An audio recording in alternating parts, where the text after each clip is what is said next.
This is Unfilter, episode 250 for Wednesday, September 6th, 2017. Special edition!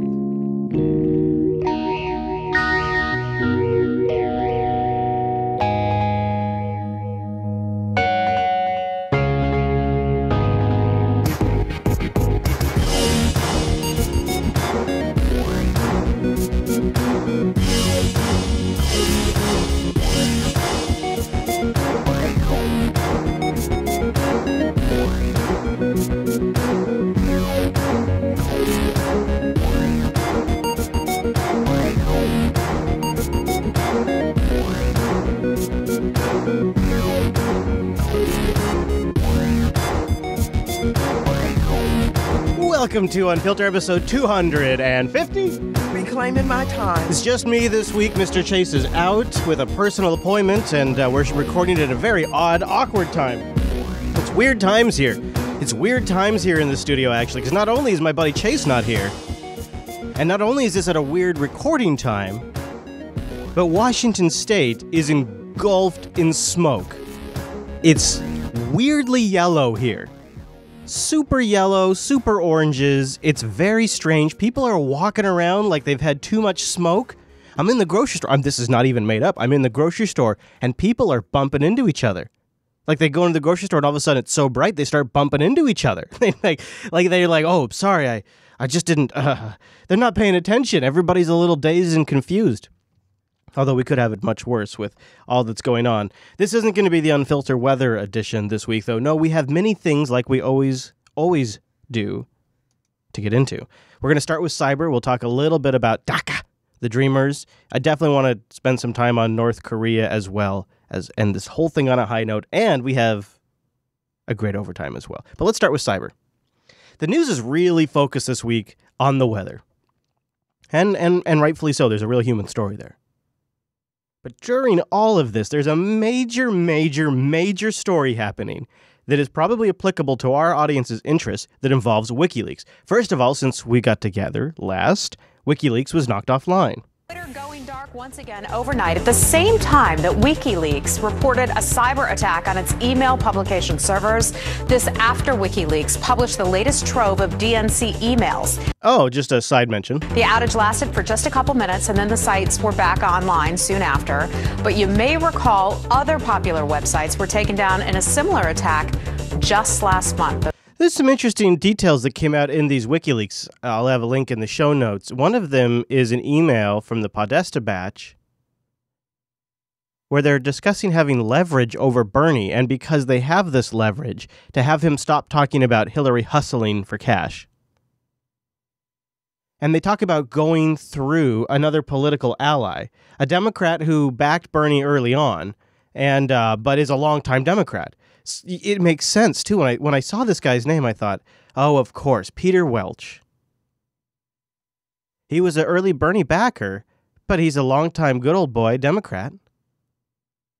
And so he was a conduit for the Clinton campaign to Sanders. And they talk about, in this email exchange, they talk about, do we need to go through Welch, or could you reach out to Sanders directly now at this point? Essentially implying now that we have a dialogue going. And they say they obviously have leverage over Sanders. Whatever that means. So yeah, it's kind of interesting that WikiLeaks was brought down when those emails were released, don't you think?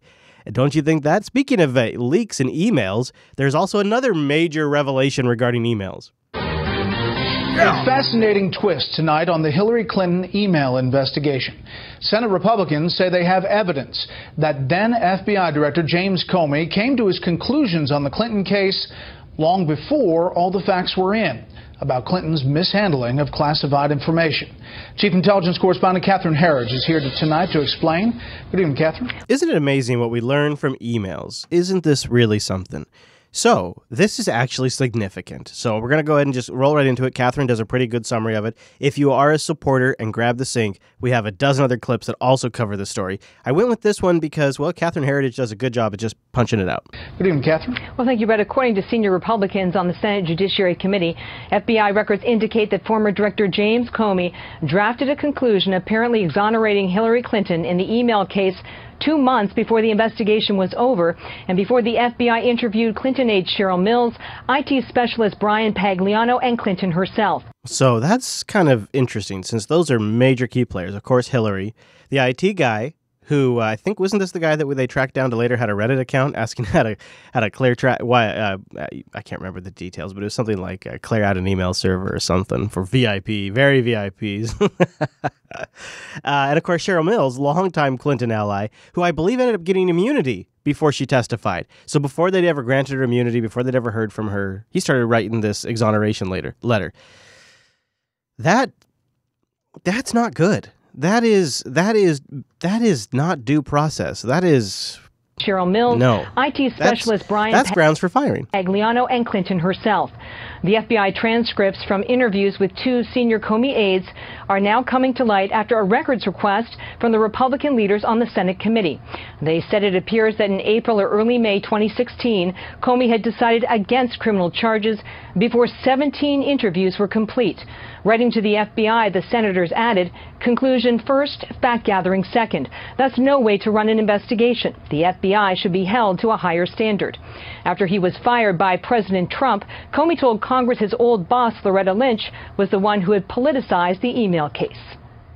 Was your decision influenced by the Attorney General's tarmac meeting with the former President Bill Clinton? Yes, in a ultimately conclusive way. Were there other things that contributed to that you can describe in an open session? At one point, the Attorney General had directed me not to call it an investigation, but instead to call it a matter. But the new timeline shows Comey was drafting his statement even before the tarmac meeting. And this finding comes just one day after the FBI said it denied requests for Clinton's emails, citing a lack of interest, Brett. We'll continue to follow this. I don't know if that necessarily conflicts with what Comey testified. He may have just had knowledge of the way the cards were stacked. So I don't know about that last part. But it's interesting. I think what it shows is that Comey knew all along that she was going to get out of it. I think that's probably what it shows. And then there's one last story here. The top German leader of Chancellor Angela Merkel's Conservative Party has claimed on Monday that her website was hit by thousands of cyber attacks. Yeah, so Merkel's site is hacked and attacked, as they put it. And of course, you know who they blame, right? And voiced concerns that Moscow could interfere in the September 24th national election. Right, of course, it's Russians. In fact, if you ask probably some of our German audience, they'd say, of course it's the Russians. Of course. Or maybe even some of our European audience. It's a foregone conclusion, and it's ridiculous that I'd even question it. They start the conversation at a totally different place because of what's happened here in the States, even though nothing's been proven yet. And so now Germany's well into the hype. And of course, it's because Merkel's running for president. Now or chancellor. And let's talk about Trump a little bit. And let's start with the good things about Trump. And then we're going to whittle our way down the list a little bit here. Hallie. Just on Glenn, can you at least talk about the timeline here? You've got these states that have said September 5th is when they will begin to continue this court action.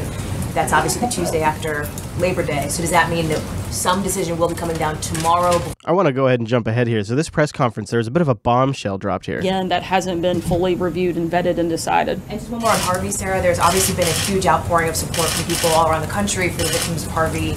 You've seen people lining up to volunteer. You've seen people donating tens of millions of dollars. Can you speak to what the president and his family have done regarding donation for Harvey relief? It seems like a loaded question that they maybe wouldn't have asked the Obamas and maybe not Bush. Can you speak to what the president and his family have done regarding donation for Harvey relief personally? Yes, I can. I had a chance to speak directly with the president earlier, and I'm happy to tell you that he is would like to join in the efforts that a lot of the people that we've seen across this country do. And he's pledging $1 million of personal money to the fund. And he's actually asked that I check with the folks in this room, since you are very good at research and have been doing a lot of reporting into the groups and organizations that are best and most effective in helping and providing aid. And he'd love some suggestions from the folks here, and I'd be happy to take those if any of you have them. I'm not sure what the hell that was. What the hell was that? It was some sort of weird ass kissing to the press that I've never seen that from the administration. It was just sort of weird. Yeah. Yeah, it was. I just felt it was weird. There's another moment with Sanders that was a little abrupt, and this will probably kick off our next topic. I'll take your questions. John? Sarah, one question that was unanswered today was some 359 members of the DACA program enlisted in the U.S. Army in 2016.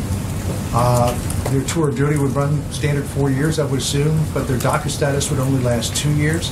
If there's no fix by Congress before March the 5th, do you know what will happen to those people? Will they become ineligible to remain in the military, or will there be special dispensation? Does that work out? We have confidence that Congress is going to step up and do their job.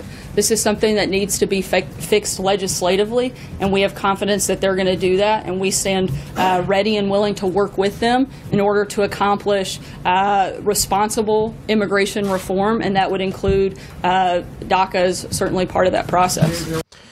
Okay, let's start talking about DACA. So they're using it.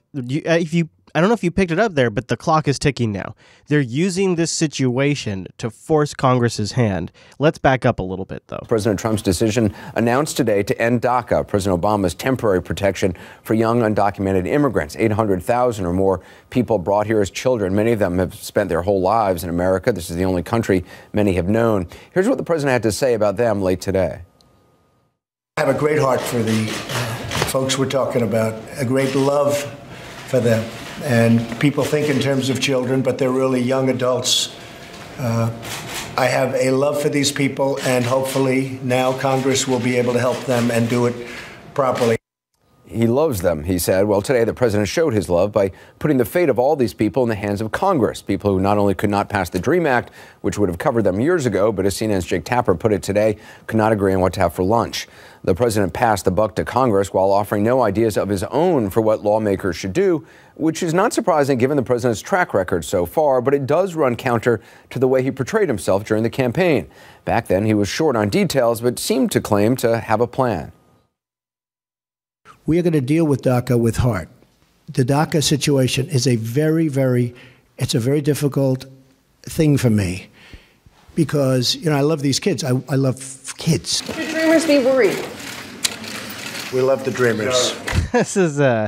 This is such an interesting strategy he's taking with this. I don't know how else to, I should come up with another way to describe it. A descriptor besides interesting. This is a surprising strategy. I did not expect "we love the dreamers" to be the strategy. According to all of our polling, it's popular, and there is a lot of bipartisan support for it, especially in agriculture states and other states, which relies heavily on a lot of these people. Now, there is a big economy argument to be made here, one that I think Trump would probably listen to. Yeah, you just have to look at who's for ending it, and you go right back to a fairly small percentage of the country, but a vocal one. And all right, so is it racist? Is that why we're ending DACA? Is it because America is now run by racists? Is that why? Some say no. Some say Trump is actually doing the right thing. President Trump is 100% correct in scrapping DACA. You hear me? 100% correct. But it seems that we're unable to find out the reasons why that fact is so and why he is correct, because, as usual, the American public, led by its Ted Baxter, sock puppet, echo chamber, cookie cutter, playbook group of apparatchik idiots, are focusing on the humanitarian part of something. This is why it's difficult for me to talk about the story, because the media has focused so much on the people losing their jobs, nurses, Apple employees, everybody that's part of the community, been there their whole lives. The human side of it is genuinely tragic. And so it's a perfect thing to focus on. And it allows you to not focus on some other aspects of this. Making it out that Trump is a monster. And there are people who never cared about anything involving immigration. Dreamers. Never knew about it. Didn't care about it. Weren't concerned with it. But because it's about Trump, and because anything that deals with the idea, with the trope and the meme and the idea that he's cruel, they're jumping on board. Then we have other people who are saying, he's great. That's why I think Trump's doing we love the Dreamers. We love them. We have nothing but love, to sort of push back against the cruel thing, which I don't know if that is going to work at all. Let's talk about this, though. So what's happening here? What's changing is what they say is Obama's. It was an Obama move. It was but they never say the word executive action, do they? They don't, because it wasn't actually Obama. It was Janet Napolitano, and she was announcing deferred action process for young people who are now going to be low enforcement priorities. And this was a series of interdepartment memos that Janet Napolitano wrote that essentially established this DACA that we all talk about now. It wasn't an Obama executive order. It wasn't an act of Congress, which is what it should have been. It was Secretary Napolitano from the Homeland Security Department, from DHS. So it's hard for me because I want to talk about the human side of this story. But it seems like the original sin was Obama's decision to roll with this. I think that's it, because if you're framing it as Obama, it's not an executive act. It would have to have been an administrative policy, right? Is that what we're to take from this? Because otherwise I don't see how this is an Obama versus Trump thing. This would be a Napolitano thing. And it would seem to be that then the mistake would be that it was an Napolitano memo versus an act of Congress, which is a much bigger conversation. But we're not having that conversation. We're having the Obama versus Trump conversation. So if this was some sort of Obama wish that Napolitano took action in, I guess I could see that framing. But it seems like it's all in effort to avoid that conversation. Now, your good friend, the president of Justice Watch, or Judicial Watch, that's what it is, Judicial Watch, has been fighting to get this rolled back for a while. Here's their side. I'm not taking a side on this. I want to make this clear. I have to just sit back and sort of watch how this thing plays out and read more about it. But I feel like no one is covering the other side of this, so I want to give it some airtime. Hi, I'm Tom Fitton, Judicial Watch president, and I can tell you that Judicial Watch is really pleased today by President Trump's announcement through his Attorney General Jeff Sessions that he will rescind President Obama's illegal alien amnesty known as DACA. This policy was rejected repeatedly by Congress, and rather than follow the Constitution and the rule of law, President Obama unilaterally granted illegal alien amnesty to 800,000 individuals. We're pleased that the administration will finally put this to rest within at least 6 months, and Judicial Watch is pleased to highlight the fact that it's been battling this issue for years. We exposed, for instance, how President Obama's administration bypassed security background checks. You might remember that story. And quote, lean and light procedures. Do you remember that a little bit? Ringing some bells? To grant amnesty to these illegal aliens, contrary to their promises to the American public that there'd be a thorough vetting. And so as a result, we can be sure that there are many people who have this amnesty who don't deserve it. And of course, given the fact they're illegal aliens, they should be subject to the rule of law the way anyone else would be. So we're pleased by this step forward on behalf of the rule of law and a restoration, in part, of the balance constitutionally between the executive branch and the legislature. Thank you. That's their argument. That's the people that are for this. You can argue the human side of it, obviously, but I just thought maybe we'd give that some airtime. And I'd like to hear your thoughts about it. I'd really like to hear your thoughts about that, actually. I'd really like to hear it, especially if you're in Club 33. I'd really like to hear that. Now, I want to shift gears to North Korea because even though I thought we'd be maybe putting the story into the overtime, events keep pushing it back up into the main show. CBS News senior national security contributor Michael Morell was acting and deputy director of the CIA. He joins us from Washington this morning. Michael, good morning. Good morning, Jeff. So a hydrogen bomb, as has been noted, is much more dangerous, much more powerful. First of all, do you believe it was a hydrogen bomb? And if it is, should we be surprised? Jeff, this was about 10 times stronger than the previous tests. Hydrogen bombs are typically 10 to 100 times stronger than an atomic bomb, so it's at the lower end. Our intelligence community will be able to determine whether it was a hydrogen bomb. Probably too early, though, to say with certainty. But would you be surprised if it is at this point? No, Jeff, not at all. All right, let's stop.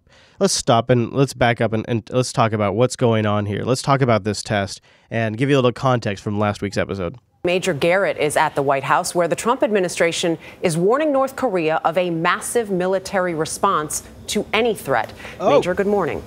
Good morning. The sense that both nations are on a collision course is quite simply unmistakable. North Korea keeps moving toward a nuclear weapon capable of reaching the continental United States. And in a statement released here at the White House yesterday, President Trump said all assets are at his disposal, including the vast U.S. nuclear arsenal. North Korea's successful test of an alleged hydrogen bomb, far more powerful than the atomic bombs at the dawn of the nuclear age, brought a stern warning from Defense Secretary James Mattis. Any threat to the United States or its territories, including Guam, or our allies, will be met with a massive military response, a response both effective and overwhelming. Mattis spoke after an emergency national security meeting at the White House and outlined every military option. We are not looking to the total annihilation of a country, namely North Korea. Before the meeting, President Trump attended church for the National Day of Prayer for Hurricane Harvey and was asked if he would attack North Korea. We'll see. South Carolina Republican Lindsey Graham described the conflict to come if economic pressure or diplomacy fail. I'm assuming we drop one bomb, he fires at South Korea and maybe Japan. Let me tell you how... Japan? Did he just say Japan? Hold on one sec. At South Korea and maybe Japan. He did say Japan. Let me tell you how the war ends. It ends with his utter destruction. Thousands of people could be killed or maimed. Why are they going to Lindsey for these quotes? I don't know if we've played enough of these, but I've noticed that they're constantly going to Lindsey for the tough talk on North Korea. It makes me feel like maybe he's had a conversation with Trump and he's going to play hardball here.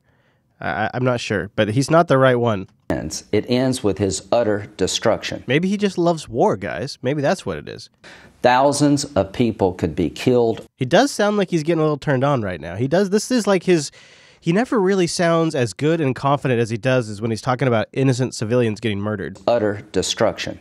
Thousands of people could be killed or maimed. That's his zone right there. That's the Lindsey Graham's, that's his real power zone. Thousands of people could be killed or maimed. Yeah. Mr. Trump said North Korean dictator Kim Jong-un has become a great threat and embarrassment to China. He added, South Korea's talk of appeasement will not work. This behavior is completely unacceptable. Let's stop here because I think you get the backstory now of what's happened since we've talked. And all of this is just media hype. It's rhetoric back and forth, but there is some conversations that could dramatically escalate things. Korea is currently eyeing a possible redeployment of U.S. nuclear weapons. South Korea, sorry that got cut off a little bit there. South Korea is on its territory, which, if approved, would bring the military buildup around North Korea to the highest level. We would need to find realistic countermeasures by reviewing all applicable military options. Now they could be. This is the South Korean defense minister. Moon is his first name. That's kind of awesome. He could be talking tough just to try to scare Kim. That could be totally what's happening. Kim Jong. That, honestly, I accept that, but maybe they are seriously considering deploying nukes around the border. Applicable military options in the serious security situation with North Korea's nuclear and missile threats. But the question is, will this drastic move have the desired effect of making North Korea back down? Well, if the past few months have taught us anything, no. But Pyongyang and Washington are nowhere near to dialing their saber-rattling back, only raising the stakes higher and higher. Kim Jong-un shows no such understanding. His abusive use of missiles and his nuclear threats show that he is begging for war. Boy, it really sounds hypocritical when we say it, doesn't it? When the U.S., so they pop off a few dozen missiles, and then we get all up in their face about their abusive use of missiles. Meanwhile, we rain missiles down upon places like Yemen.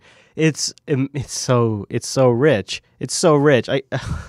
You can imagine how easy it is for these dictators to spin a narrative around the boogeyman that is the United States, because it's like we give them their own lines, you know?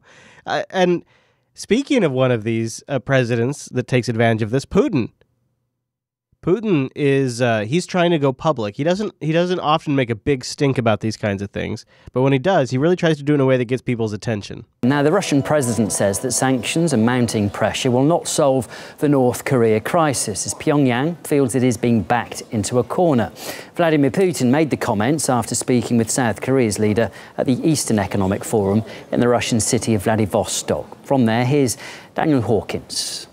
This forum is primarily a place for business and trade interests to find common ground. But as you say, there's only been one thing really hanging over the forum, one key thing on the agenda, and that's been the Korean crisis, the crisis on the Korean Peninsula. And President Putin and Moon Jae-in of South Korea have now concluded their talks. They've done a joint press conference where Putin, again, as Russia's position has been over the last weeks and months, that diplomacy and negotiation was the only way long-term to solve this crisis. Now, we know from clips last week that it's also the position of the CIA.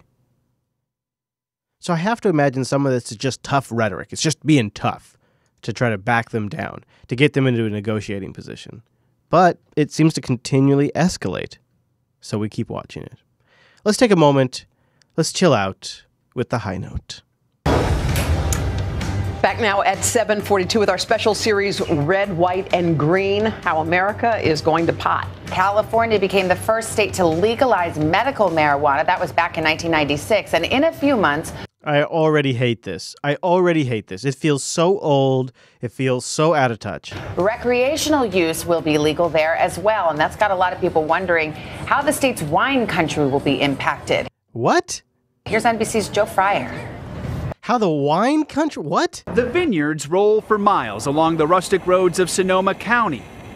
California's famous reds and whites, the fruit heavy on the vine in late summer. This is the Skittles Blue Dream. But these days, another crop, cannabis, is also ready for harvest just down the road. Wine and cannabis go well together, and they have for a long time. And just as wineries advertise their tours and tasting rooms, marijuana entrepreneurs are looking to do the same. Cannabis tours have definitely been happening somewhat underground for years, and now we're looking at and we're exploring how can cannabis tourism responsibly integrate into Sonoma County's culture. Erin Gore is married to a winemaker, but her business is pot, organic edibles designed for a calming high. She's optimistic that wine and weed can appeal to the same clientele. Wow, talk about an interesting couple of married. So you got the husband who has a winery, and then I got to hear this again. Responsibly integrate into Sonoma County's culture. Erin Gore is married to a winemaker, but that's incredible. What a wow. Her business is pot. They are like this. They're making their entire living off of charging people for pot and wine. That's just remarkable. Organic edibles designed for a calming high. She's optimistic that wine and weed can appeal to the same clientele. From a marketing opportunity and consumer point of view, we see them being very collaborative. It's a beautiful sativa. Look at this one. Yeah, it's got some great piney scents to it. The nose is amazing on it. Just like wine lovers want to know how their favorite Pinot Noirs are made, we're going to see the same phenomena in cannabis. I agree. I completely agree. Where people are going to know where Fiddler's Greens are farmed or know the Garden Society farms in Mendocino. And they're going to care about the smell and the way it looks. Well, they already do. This is just going to, average consumers are going to start caring. In Northern California, private wine and weed dinners have become popular, but some winemakers see potential areas of conflict. I see cannabis production as a direct competitor for workers. Vineyard owner Oh no. Kathleen Inman says she already has trouble finding enough pickers to harvest her grapes. She supports legalized marijuana, but says it's going to make the problem even worse. Oh, we just don't have enough people to hire. It's going to bring too many new jobs. Yeah, that's going to convince people. That's going to convince people. I tell you, it is one of the biggest industries in the States. It's going to make a huge difference. And there's not a lot of industries right now that are kind of that check all these boxes.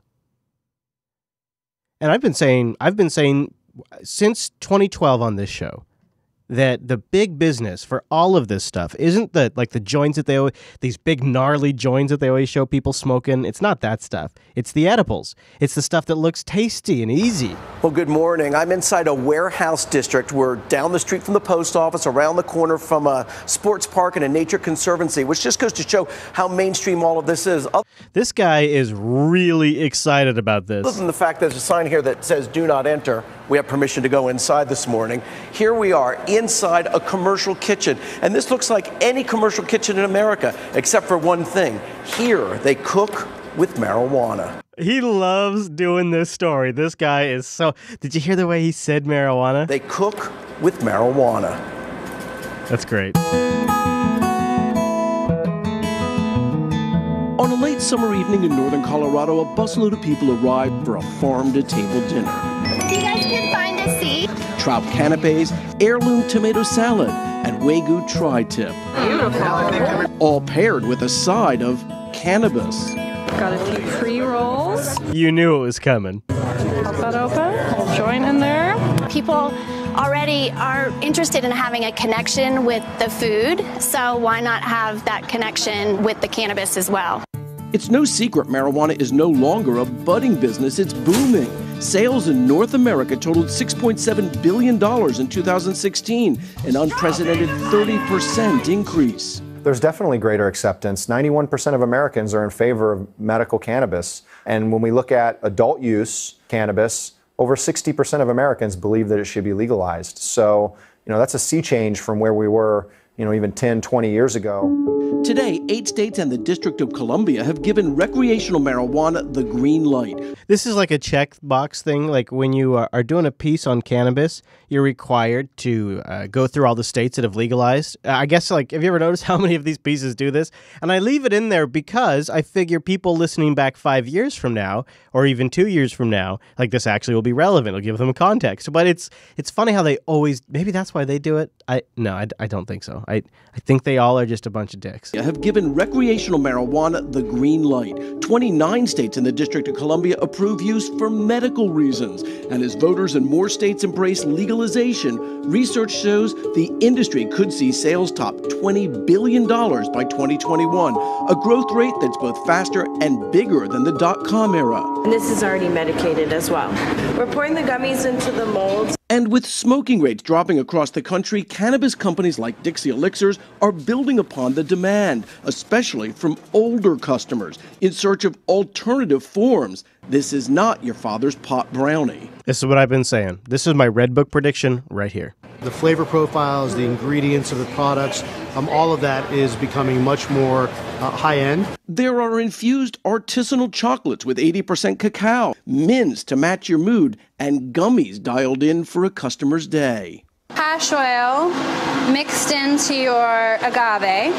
The Growing Kitchen in Boulder farms its own organic, pesticide-free cannabis and ingredients. Organic, pesticide-free. See, they're using the buzz terms. They're really getting it. And ingredients. The company specializes in a growing trend, microdoses for the edibles. Oh, yeah. Oh, yeah, I've been meaning to talk about this on the show. So this microdosing thing, it's big with the Silicon Valley execs, and it's big in Silicon Valley, the microdosing of cannabis.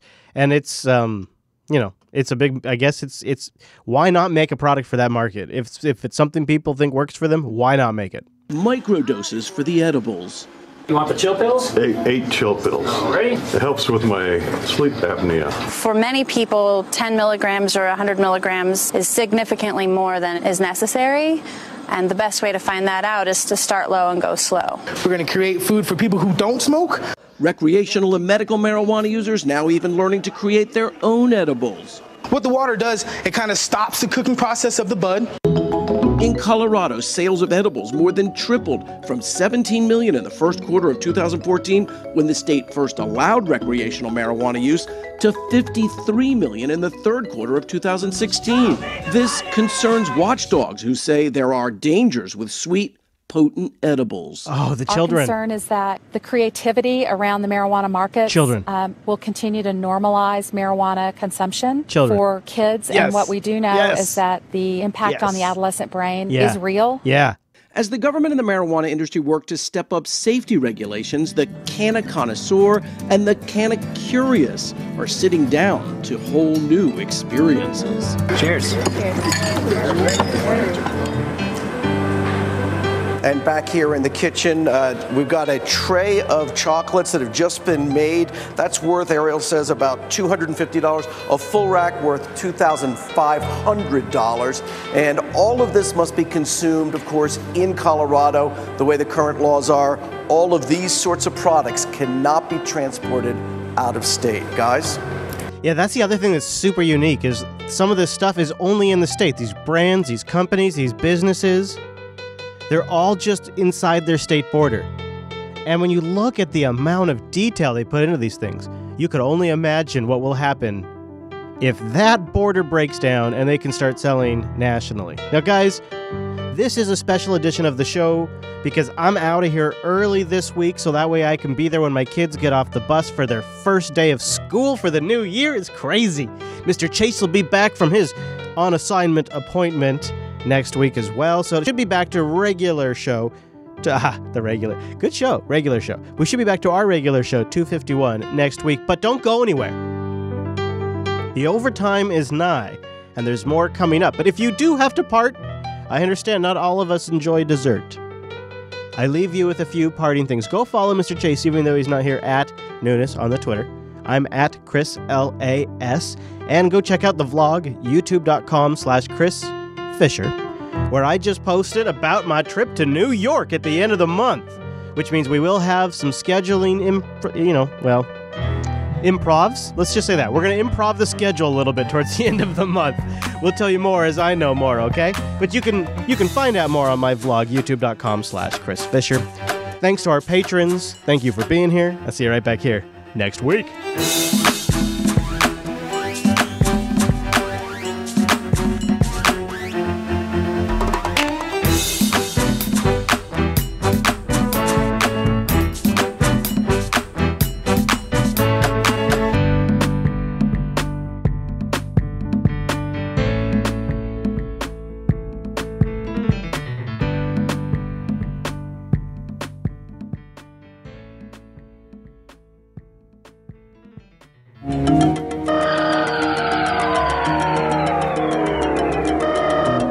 Quit you. There's still more show.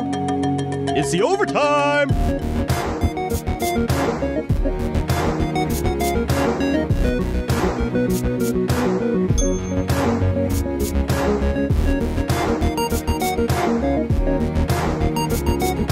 Brought to you by our patrons. Patreon.com/Unfilter. And I know that each of you understand you have the power. Stay woke. Thank you to Eldon, Vitas, System T, hey buddy, Michael, Jeremy, Traeger, I think. I'm going to go with Traeger. I got to mess up one, right? Of course, you got Graham Pete and Nolan, Benjamin Grimm, Michael K, and Budgie Smuggler. What? Thank you for being our new patrons over at patreon.com/Unfilter for making this show possible. This segment's dedicated to you, to our supporters, to our future supporters. We got more to get into. Now, normally I start with Nancy. Always got the old Nancy segment. We've had it going for weeks and weeks and weeks. It's been a real payoff. I mean, like, who knew, right? Old Nancy's always got something to contribute. Well, this week, I don't have anything directly outrageous from Nancy herself because she's too busy meeting with the enemy. Probably know pretty much at the end of this meeting or the meetings that we'll be having over a short period of time. But our country has a lot of great assets and we have some liabilities that we have to work out. So we'll see if we can do that. I appreciate everybody being here. Thank you very much. Thank you very much, Nancy. Joe, appreciate it very much. Yeah, that's right. That's right. She was getting along with Trump. In fact, this week she was in an interview. Said, the American voters don't want us here to complain about Trump. Oh, really? Oh, where's that been? Although I do love to feature feature. Let's go with that. Let's say feature. We'll say feature, not ridicule. We'll say feature the people around the rotting Democrat establishment business party like Nancy Pelosi. These people that prop them up and keep them in power, I think, are often worth spending a little time analyzing, like those people on The View. Also from the news media. Is the media supposed to not report on the fact that 95% of what he says is a lie? 95% of what he says is a lie. 95%. Is a lie? Well, that's... Oh, and then they're all gonna clap that. And look at, she's got, you know, you got to give it to Huckabee Sanders here, Sarah. She's got like a good game face, a good poker face. She's laughing, she's smiling. Joy Behar, on the other hand, has like some sort of weird demonic laser focus, and then her co-hosts are just sipping coffee and not paying attention. What? Nothing?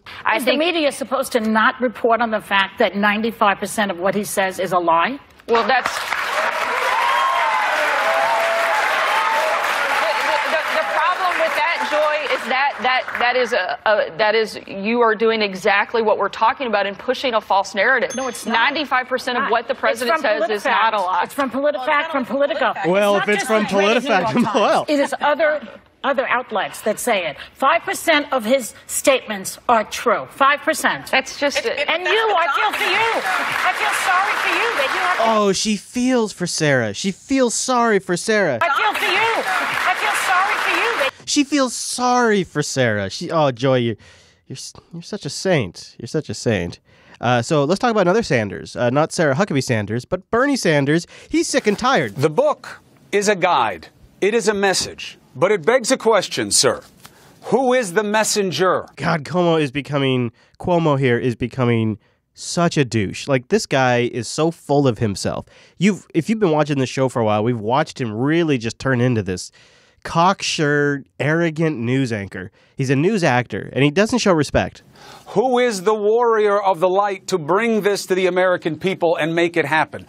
Ugh. We have an election some years from now. You'll have your midterms, and you'll have your presidential election.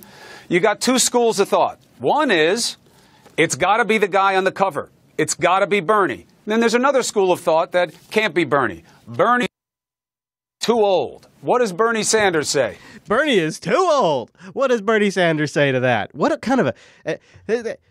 Some say Bernie Sanders is too old. What does Bernie Sanders say? This is how this man is talking right now. Can't be Bernie. Bernie too old. What does Bernie Sanders say? Are you the messenger for this message? Well, there is a third school of thought, Chris, and that is that the media never, ever gives up. And instead of focusing on real issues, they keep talking about never-ending campaigns. Chris, honestly, you've heard me say this to you before. Yeah, and I've never liked the answer. Media wants to know who's going to run I've when. never liked the answer. I've never liked the answer. I never liked you're wrong. It matters who runs. Wrong. It matters who fights the fight. Of course it matters. Nobody's saying it doesn't. I love how he just throws these arbitrary straw man arguments out there to justify never letting this issue go. Of course it matters who runs. But we don't have to have never-ending elections. We just had an election 6 months ago. It never ends. You know, in the UK, they take 2 months to elect their government. Canada, the same. All over the world, we never stop elections. People are sick and tired of it. Yes, they are. Yes, they are. Yes, they are. They want me to go back to Washington to deal with climate change, to deal with health care, to deal... I want you to deal with that leverage that apparently the Clinton campaign has on you. That's what I want you to deal with. Let's do a quick little weather update here. We'll go to the Weather Center here in the Jupiter Broadcasting Studio to update you on the water situation in Houston. 9 days after Harvey's landfall in West Houston, the water is still rising. Thousands of evacuations ordered over the weekend. Everything is lost. Families pouring out as overflowing reservoirs are partially drained. We just started evacuating the kids, getting everybody out. That was our situation. Harvey is gone, but this region remains in peril. An estimated $180 billion in damage. Rebuilding will take years. But the Riggs family says the pain will last a lifetime. We have such great neighbors here. I mean, it's a great community. I'm a cancer survivor 5 years ago. 2013. And,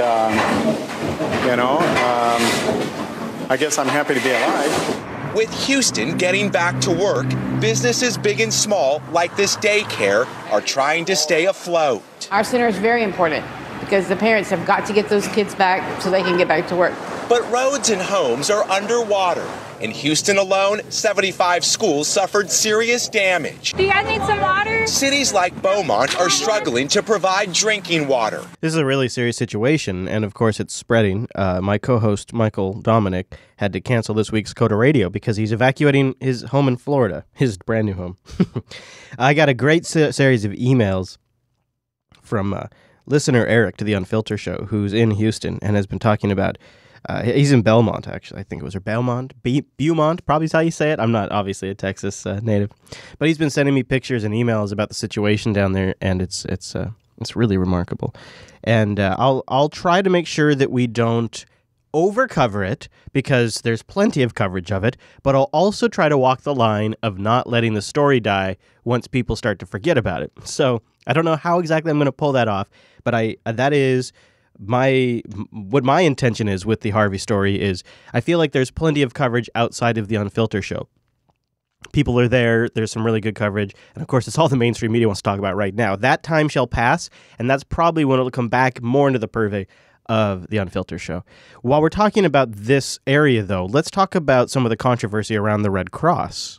When disaster strikes, Americans have come to expect donation campaigns by the American Red Cross. Please donate now to help people affected by Hurricane Harvey. But now there is a campaign against the massive aid organization. Hundreds of tweets like, "Don't give Red Cross your money." Very little, if any, goes to those that need it.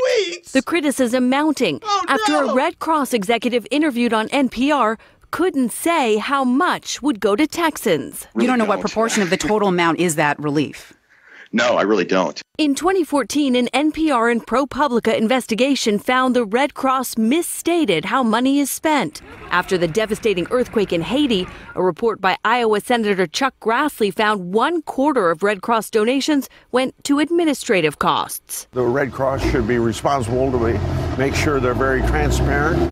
The Red Cross disputes the critical reports and today promised 91 cents of every dollar would go to victims. We are going to make sure that this money is spent to help people with food, with shelter, with water. The watchdog group Charity Watch gives the Red Cross a B+ overall. They can do the heavy lifting at the scale that community organizations and churches and some of the other nonprofits are not going to be able to offer. According to the Red Cross, it has already served more than 250,000 meals in Texas and opened over 240 shelters. You want a blanket while you're sleeping? A charity in the midst of providing disaster relief, now fighting a different kind of storm. You know, it is a shame. Yeah, it's a shame that we have to even question it. I mean, because you really don't know this in this day and age, do you? You really have to question it. There's also this situation in Utah. I feel like it's worth talking about because it's going to change a few things. It's going to have consequences. It already has. Screams, pleas, and protests inside an emergency room. The cries of a nurse handcuffed, captured by hospital and police cameras. Then walk. The video that may have been edited shows University of Utah hospital nurse Alex Wubbles being confronted by 2 Salt Lake City police officers in July. My heart was pounding and I had red flags. My flags were already waving for minutes. Wubbles says Detective Jeff Payne demanded a blood sample from a truck driver severely burned and unconscious after a fiery crash caused by another car fleeing police. So the reason why that was odd is because that doesn't really give the cop probable cause. And something the cop admitted to later on his vest camera, you know, his body cam, he admitted to later that he didn't realize that, they'd already drawn blood when they brought him in, which of course they had. Of course they had. So they could have gotten a warrant if they had proper need. He didn't have to force the issue. He didn't.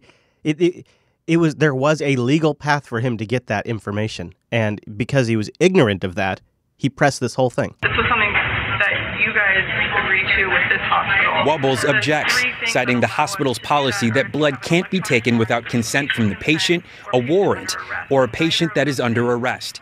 That's when Detective Payne reacts. We're done. No, we're done. You're under arrest. Hey, we're done, sir. I had administrative. We're done. We're done. We're done here. Stop! I'm done. Stop it. Payne says she was interfering with the investigation and that his commanding officer told him to make an arrest. Today, the Salt Lake City police chief says he apologized to Wubbles and that Detective Payne has been placed on paid administrative leave. I want to be very clear. We take this very seriously. Wubbles was detained for about 20 minutes before being released. They're officers of the peace. Let me tell you what broke down here. And this is a fundamental problem, and it's a frame of mind the way the cops work. And it's explained in body cam video that you can find on YouTube. I don't have a link for it, unfortunately. The cops' logic was, I'm going to get it now, and then if it turns out that I obtained this without due process, it is just simply discarded. It's rejected from the court. In his exact words, there is a civil process for it. There are civil protections, he said. As in, I'm going to get all the things I can possibly get. To hell with my legality, to hell with his privacy, to hell with the hospital's policies. Because I'm going to get this, and it turns out if we needed it, then we've got it. But if we don't need it, they have ways. You know, the court, they have ways. Of course, it's ignorant of corruption, but what it also is ignorant of is the post-Snowden reality that we all live in, where the fact that the NSA or the CIA could be collecting this information the moment they have it. It might not get in court, doesn't mean it doesn't get observed. That was a difficult... I heard from a lot of you that were really upset about that story, so I wanted to cover it. I, however, have been more and more creeped out by Google recently. And a new article from The Intercept describes how one think tank fellow was fired from their post at the New America Foundation's Open Markets Initiative, which investigates corruption of public policy. The self-penned article by Zypher Teachout alleges that the work being done on open markets threatened Google's business interests when Eric Schmidt complained to Anne-Marie Slaughter, who runs New America. So joining me now to discuss this and more, investigative journalist Max Blumenthal. Hey, Max, good to see you. Good to see you. First, can you break down for us what exactly happened at New America and their project Open Markets, and how that is somehow a threat to Google and their parent company, Alphabet? Yeah, I mean, what happened at the New America Foundation, which is just down the street, which does do some decent work. I'm not going to trash the whole New America Foundation, but it's what happens across the board in Beltway think tanks. It's a paid-for-play culture. Google had donated, I think, $23 million to the New America Foundation. Eric Schmidt, Google's CEO, had gotten a special Eric Schmidt Ideas Lab, and that's not what New York Magazine reported was Eric Schmidt's soundproof $13 million bedroom that it referred to as a sex dungeon. It was actually supposedly an Ideas Lab. Okay, let's go back. You know, I got to go back a little bit. Eric Schmidt Ideas Lab, and that's not what New York Magazine reported was Eric Schmidt's soundproof $13 million bedroom that it referred to as a sex dungeon. It was actually supposedly an Ideas Lab. And so you also had the Open Markets Initiative at the New America Foundation, which was heavily critical of big money in politics, and especially of the role of Silicon Valley in kind of forming these monopolies and conglomerates and dominating public policy. I mean, Google has not only donated to the New America Foundation, but to over 130 NGOs and think tanks across the country through Eric Schmidt's personal foundation. So when the Open Markets Initiative actually supported the EU imposing penalties on Google for monopolizing, antitrust penalties, which should be imposed in the US, Anne-Marie Slaughter, the president of the New America Foundation, a very, a person who served in under Hillary Clinton in the Obama administration. You can talk a little bit about who she is and how she shaped U.S. foreign policy. Well, what she did was she actually fired Barry Lynn and the entire Open Markets Initiative and said, you are imperiling our donations. So Anne-Marie Slaughter personally represents this pay-for-play culture. Now, what we have to also look at about Anne-Marie Slaughter is how did she wind up at the New America Foundation, at this major think tank, which is also funded by the State Department? Given her record, she is the author of the Responsibility to Protect Doctrine, which has justified interventions from Yugoslavia to Libya on the grounds that the U.S. military has a responsibility to protect civilians anywhere, except in Palestine, of course, wherever they're imperiled. And so Anne-Marie Slaughter was a huge influence on the Obama administration's decision to intervene in Libya with NATO. She proclaimed it a smashing success in late 2011. This should have been discrediting. She was working for Hillary Clinton. She has defended it consistently and also called for the intervention in Syria on the grounds of right to responsibility to protect. Do you recall also when Google created that special search map for Syria to find where some of the ISIS terrorists were, when they also created the anti-ISIS search results when you would search to become corrupted, I guess? What's with Google taking these political positions? Am I being naive? But it seems extremely creepy to me. Seems like out of all companies, Google should be the most politically agnostic. What do you think, chat room? I wonder. Maybe I'm too naive. I remember when tech was so separate from politics, and I think that frames some of my thinking sometimes. I don't know. There's an interesting story about a journalist, and I don't think it was a U.S. journalist, but the clip will go into this, getting fired for basically laying out a framework of how the CIA was running weapons to terrorists. And then got fired. A Bulgarian reporter has spoken to RT after she says she was fired and interrogated for exposing an Azerbaijani state-run airline's involvement with international weapons shipments. On August 24th, Dilyana Gaitensheva tweeted, quote, "I've just got fired for telling the truth about weapons supplies for terrorists in Syria on diplomatic fights." Oh. Her story was published in the largest Bulgarian daily newspaper in circulation back in July. Since then, Bulgarian authorities have interrogated her, demanding she reveal her sources. So maybe this is why we don't hear about this very much. And she was eventually fired. Gaitensheva spoke with RT correspondent Anya Parampel and says her source is anonymous. Dilyana, can you start by explaining what exactly your scoop concerning Silkway Air was and how it's tied to wars in the Middle East?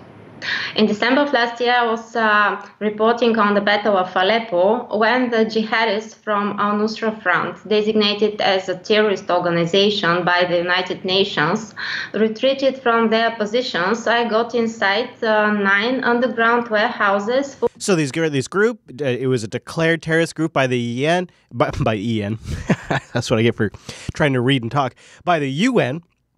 And all of a sudden, they start retreating and going into underground bunkers. Of heavy weapons with Bulgaria as their country of origin. When I got back in my home country, Bulgaria, I traced back these shipments, and it turned out that they are just a small part of a bigger international scheme involving the United States, Saudi Arabia, the United Arab Emirates, many European countries, and Azerbaijan. Yeah. And it's not even a super sophisticated thing that she did here, guys. I want you to wrap your head around this for a second. It's not like she's some sort of international spy. She did journalism. So she's there. She sees, well, shit, this came from Bulgaria. I'm from Bulgaria. I'm Bulgarian. I could go back there. I could look this up. So she does just that. She goes back there and she looks it up. And turns out it's tied to the CIA. It's not super hard, like complicated investigative journalism here. I received secret memos, which were a correspondence between the Bulgarian Ministry of Foreign Affairs and the Azeri Embassy to Bulgaria with diplomatic notes for flights carrying weapons to different locations around the world. I mean, Syria, Yemen, Congo, Pakistan, Afghanistan. So Iraq. The scheme is Iraq. She should have mentioned Iraq. This is like the pipeline of weapons. This is it. I'll explain in brief. Different private American companies chartered Silkway Airlines to transport Eastern European weapons. So the government isn't booking the flights. They're not having like records of this entire transportation of goods because private industry is booking the flights. And why wouldn't they? They're making so much money. Under a secret CIA program for non-US standard weapons. So Silkway Airlines provided this service, diplomatic flights for weapons, because diplomatic flights are exempt of checks. Oh, isn't that loophole convenient? So they're diplomatic flights. filled with guns. Airbills and inspections. In this way, Silkway Airlines and these diplomatic flights transported tons of weapons to Syria, to Yemen, to Congo, to different war zones around the world under the cover of diplomatic flights. Wow. Isn't that something? And then, of course, she writes up a whole story about it. Boom, fired. Fired. Wow. So I've been watching so many clips from the Harvey floods, and there is something about Texans that is definitely unique.